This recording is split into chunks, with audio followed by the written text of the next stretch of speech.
बच्चे तब से सब चीजें समझने लगते हैं जब वो पेट में होते हैं। इसलिए गर्भावस्था में स्त्री के साथ और स्त्री को अच्छा व्यवहार करना चाहिए सबके साथ, क्योंकि आपके हर व्यवहार का, आपकी हर क्रिया का प्रभाव उस बच्चे पर पड़ेगा। आपको पता है, यदि कोई गर्भवती स्त्री है और गर्भवती स्त्री को यदि बिच्छू डंक मार दे, समझ रहे हो आप, यदि गर्भवती स्त्री को बिच्छू काट ले,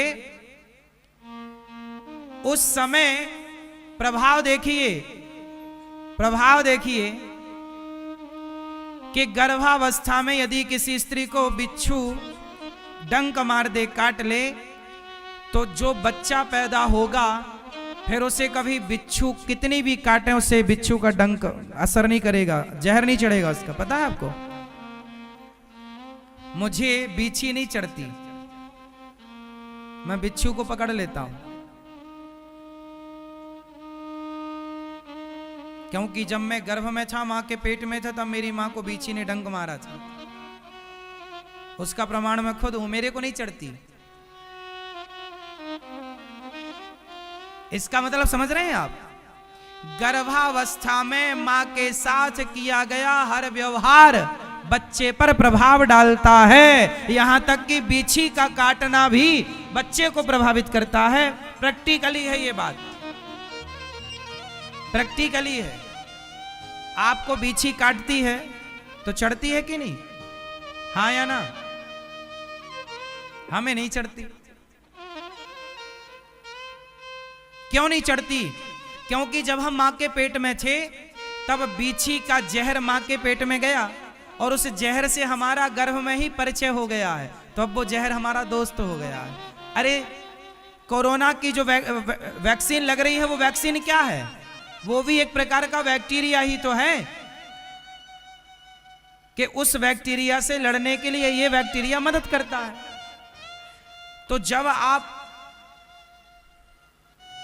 जहर को जहर से तो काटा जाता है ना, कांटे को कांटा निकालता है। ऐसे ही जब मैं गर्भ में था तो वो मेरा परिचय उस जहर से हो गया है, पर मुझे अब उसका प्रभाव नहीं पड़ता। एक बार मुझे बिच्छी ने काटा, काटा तो हमें ऐसा लगा जैसे किसी चींटे ने काटा हो। ध्यान से देखा तो वहां दीवार के किनारे बिच्छी बैठी थी, यहां काटा।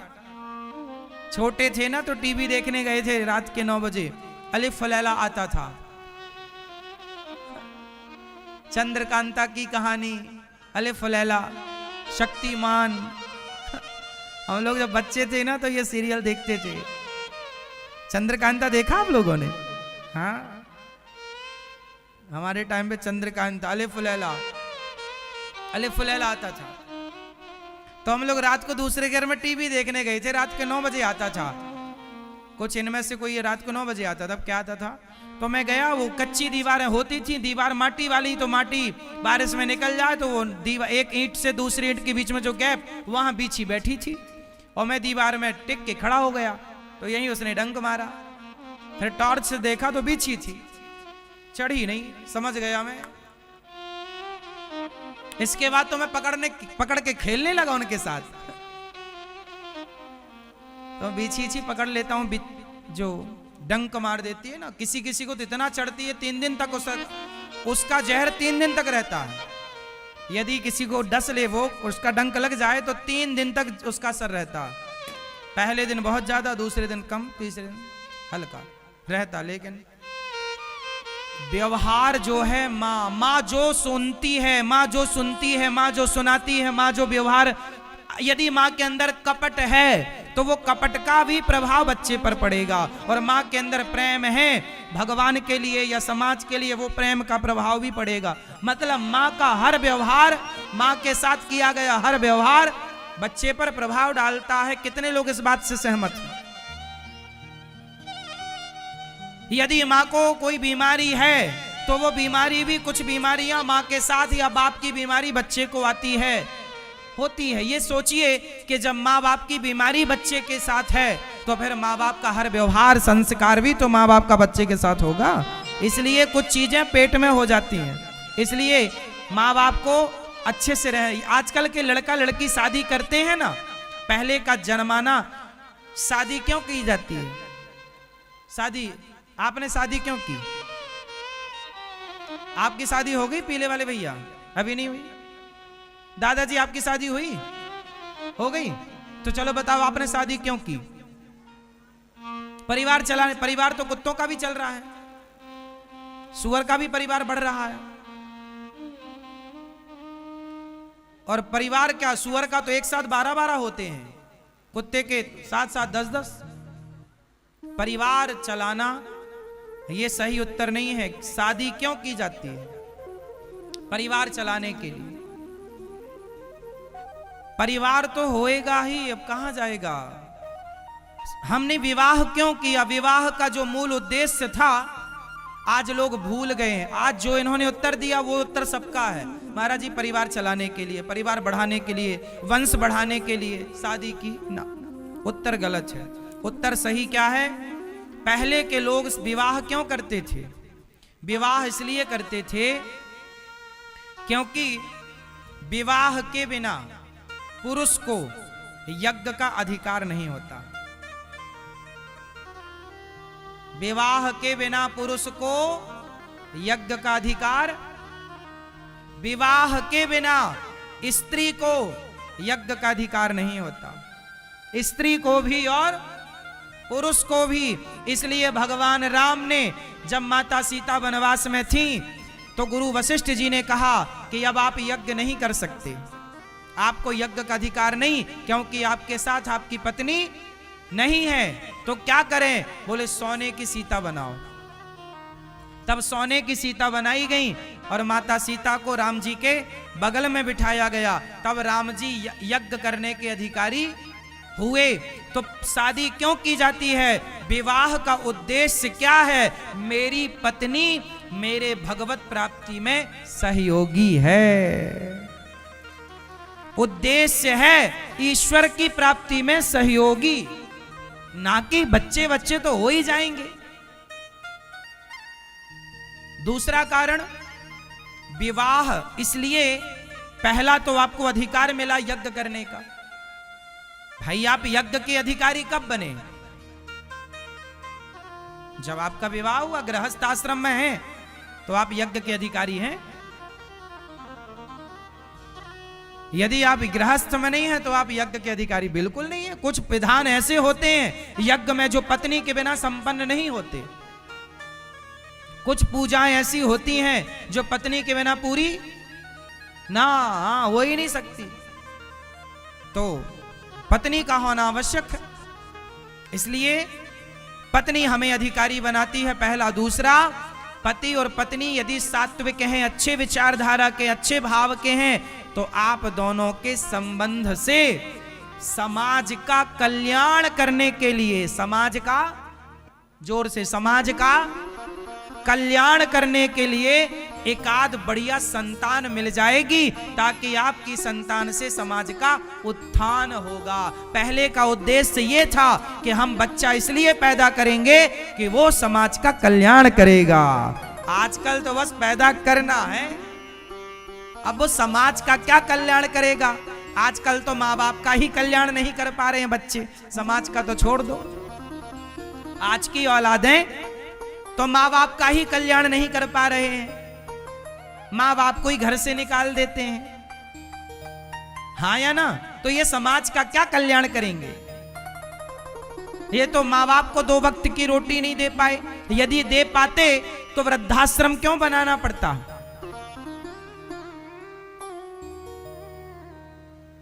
इसलिए बच्चे बच्चे भी ना विचार करके पैदा करना चाहिए। कर तो लिया इतने सारे, लायक एक भी नहीं है। इसलिए 100 गीदड़ नहीं, 1 शेर चाहिए। जननी जने तो भक्त जने, या दाता या सूर, या से तो बंध्या भली, काहे गवावे नूर। पैदा किए हो, बढ़िया बच्चे पैदा करो। विवेकानंद हो, झांसी की रानी हो, शिवाजी हो, महाराणा प्रताप हो, ध्रुव हो, प्रहलाद हो, राम हो, कृष्ण हो, और नालायक पैदा कर दिया।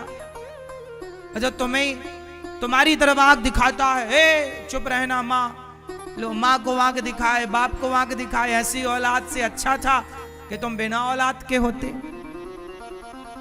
तुमने तो केवल ठप्पा लगाने के लिए औलाद की है कि समाज ये ना कहे रे इनके तो बच्चा नहीं है। हाँ, आजकल तो लोग इसलिए पैदा कर लेते कैसा हो जाए, लूला लंगड़ा सब चलेगा, बस समाज को ये कहने का मौका ना मिले कि तेरे बेटा नहीं है। क्योंकि समाज ये कहती है अरे बहू के 4 साल हो गए शादी के, बेटा नहीं है। ये दुनिया पता नहीं क्या करेगी बेटों का। नालायक पैदा क्यों करो?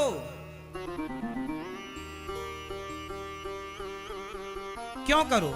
लायक करो ना एक ऐसा जो मेरा पेट भरे ना। मेरा पेट तू क्या भरेगा? तू बेटा समाज की सेवा कर। समाज, स्वामी विवेकानंद जी की मां धन्य है। अरे धन्य तो तुलसीदास जी की मां है, धन्य तो सूरदास जी की कबीरदास जी की मां धन्य है। तुम्हारी मां कैसे धन्य है? तुमने क्या किया समाज के लिए? क्या ऐसा किया कि तुम्हारी मां को धन्य माना जाए? क्या गुण है तुम में? तुमने तो केवल अपना खाया पिया, बच्चे पैदा किए, हाँ जनसंख्या और बढ़ा दी। खाया पिया, अरे खाया पिया बच्चे तो ये तो कुत्ता कर रहे हैं, सुअर कर रहे हैं। खाना पीना कौन नहीं जानता? चिड़िया जानती है। बच्चा पैदा करना चिड़िया भी जानती है। सवाल आपसे है कि आपने ऐसा कौन सा काम किया जिससे यह कहा जाए कि आपकी जननी धन्य है? क्या गुण है आप में ऐसा? किस गुण से यह कहा जाएगा कि आपकी मां धन्य है? आप तो हैं, कमाते हो, खाते हो, कमाया 3 काम करते हो आप लोग, खाना, सोना और बच्चे पैदा करना। चौथा काम हो तो बताओ। कमाया, खाया, बस बच्चे पैदा किए। खाना तो चिड़िया भी जानती है, सोना तो कुत्ता भी जानता है, और बच्चे पैदा करना तो सारी जीव जंतु जानते हैं। ये 3 कॉमन काम है, सब करते हैं। आप मनुष्य हो, 84 लाख योनियों में श्रेष्ठ आप हैं। बताओ आप में क्या विशेषता है? क्या विशेष कार्य किया आपने? विशेष तो तुलसीदास जी हैं, सूरदास जी हैं, रैदास जी हैं, रसखान हैं। मैया जागो मेरी मां, जागो प्यारी मां।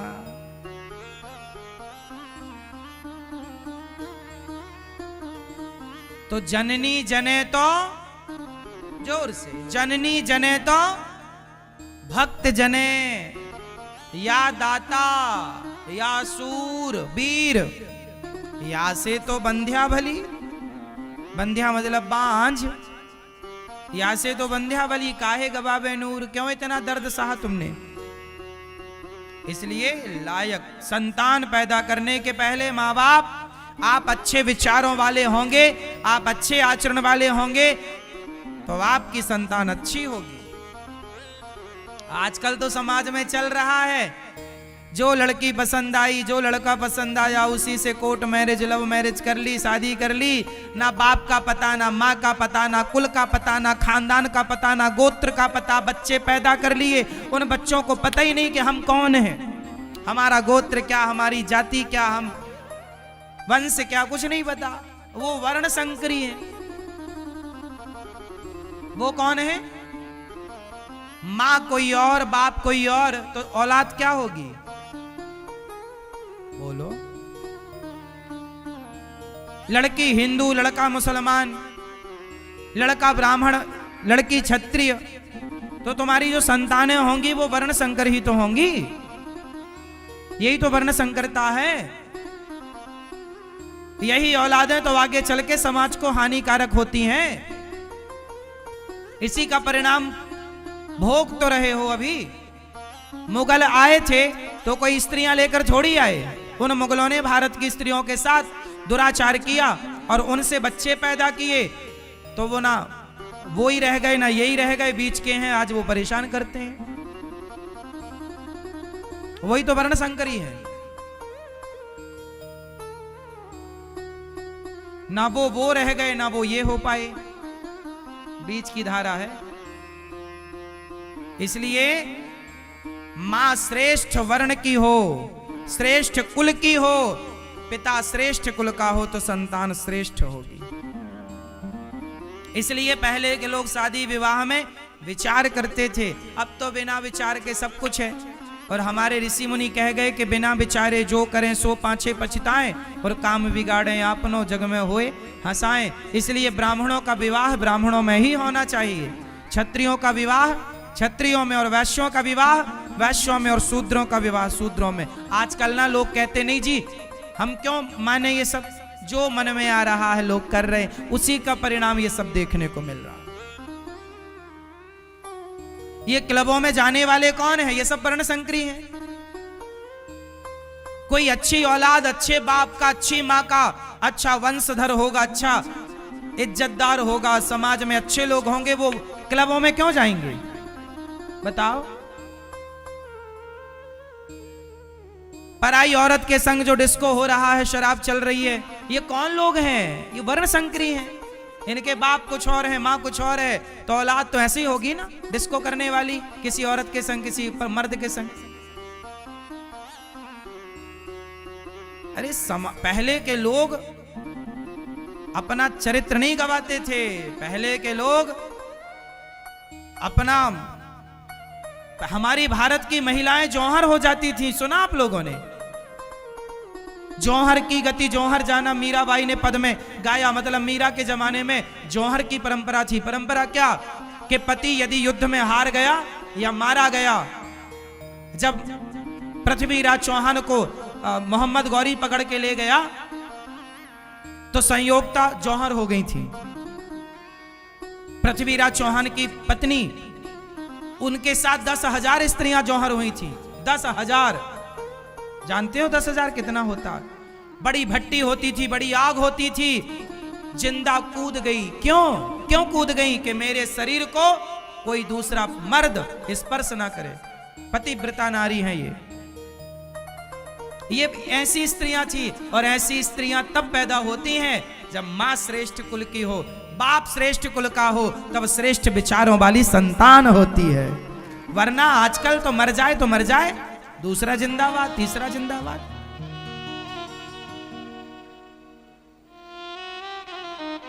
आज तो मरने के बाद क्या, कुछ स्त्रियां तो पति के होते दूसरे पति से संबंध रखती हैं, पति के होते दूसरे मर्द से संबंध रखती हैं। आजकल का कुछ पुरुष ऐसा है, पत्नी के होते हुए दूसरी स्त्रियों से संबंध रखता है।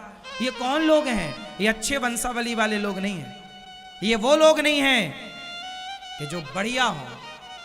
प्राण जाए पर धर्म ना जाए, प्राण जाए पर धर्म ना जाए। ये धर्म, आजकल लोगों का धर्म जा रहा है। तो धर्म क्यों जा रहा है? क्योंकि शुद्धता नहीं है। माँ बाप में भी शुद्धता नहीं रही, मिक्स हो गया सब। इसलिए बचाओ, कुछ बचा है तो बचाए रखो। प्यार मोहब्बत के चक्कर में ना सब सत्यानाश कर ले रहे हो। शादी क्यों करना चाहिए? उत्तर मिल गया।